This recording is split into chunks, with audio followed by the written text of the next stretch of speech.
While the industry as a whole felt more downs than ups this year, horror films continued to be a consistent attraction overall.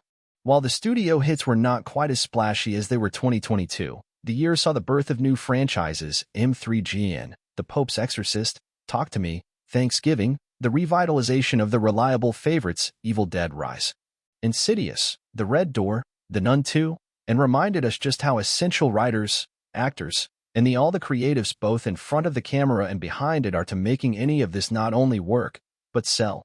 Skinamarink, The Outwaters, Cocaine Bear, Beau is Afraid, A Knock at the Cabin, The Exorcist, Believer, and Five Nights at Freddy's all had their defenders and detractors.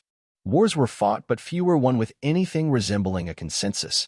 Only time will tell how these films will be reevaluated, if they will at all.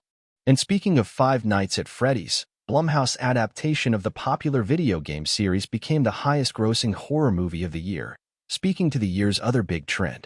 PG-13 and gateway horror made a comeback in a big way.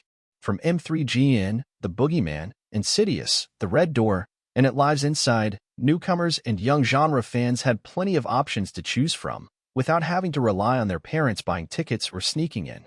While most of these films offered plenty for adult audiences as well, don't be surprised if the breakaway success of Five Nights at Freddy's leads to further horror offerings geared towards younger viewers on the big screen in the coming years. What did not trend this year, unfortunately, was Dracula. While I found them to be unique and well-made twists on Stoker's iconic novel, both of Universal's Drac-centric offerings, Renfield and The Last Voyage of the Demeter, failed to connect with audiences or critics. Are the Count's Days in the Moonlight done? Not a chance. While studios may be hesitant to pursue unconventional takes on Dracula, Focus Features and Universal will bring Robert Eggers' Nosferatu to the screen next December, which is sure to chill the blood. And what about those other classic monsters? Fear not. Universal has Radio Silence's untitled Universal Monster Project and Lee Whannell's Wolfman hitting cinemas next year. And the master of monsters himself, Guillermo del Toro, is finally filming his adaptation of Frankenstein next year for Netflix. Point 10. The Boogeyman. Rob Savage expands on Stephen King's short story of the same name, creating a new lore surrounding the cross-cultural nightmare of the Boogeyman. Therapist Will Harper, Chris Messina, struggles to create a sense of normalcy for his two daughters, Sadie, Sophie Thatcher, and Sawyer, Vivian Lyra Blair, following the death of their mother. After finding the body of one of her father's patients, David Dastmalchian, in their home, Sadie begins noticing a strange mold growing in their home and a creature, visible only out of the corner of her eye, that seems to have set its sights on her family. Savage, previously known for his found-footage horror films, creates a similarly immersive experience within this traditionally formatted film. While The Boogeyman doesn't rewrite the rules of the genre, it feels like a classic crowd-pleasing horror flick with strong performances, visually impressive set pieces, and a great monster. A strong reminder of why so many of us fell in love with the genre in the first place. And what better way to communicate that than through the universal concept of the first creature who taught us to fear the dark? 9. Cobweb.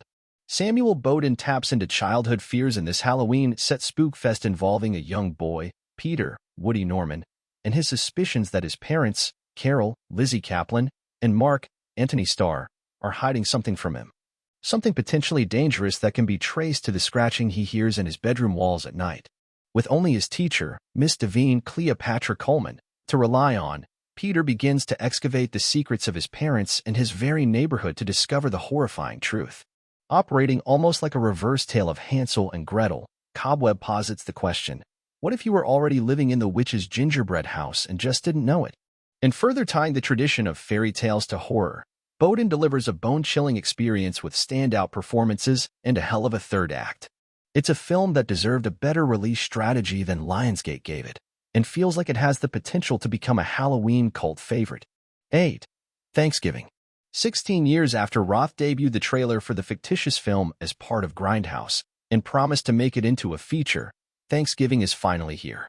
Set 1 year after a Black Friday massacre at Rightmart, Jessica Nelverlock, the daughter of Rightmart's owner, and her friends Gabby, Addison Ray, Bobby, Jalen Thomas Brooks, Evan Tommaso Sinelli, Scuba, Gabriel Davenport, Yulia, Jenna Warren, and Ryan, Milo Mannheim, begin receiving threatening messages and are stalked by a man dressed as the Pilgrim, John Carver.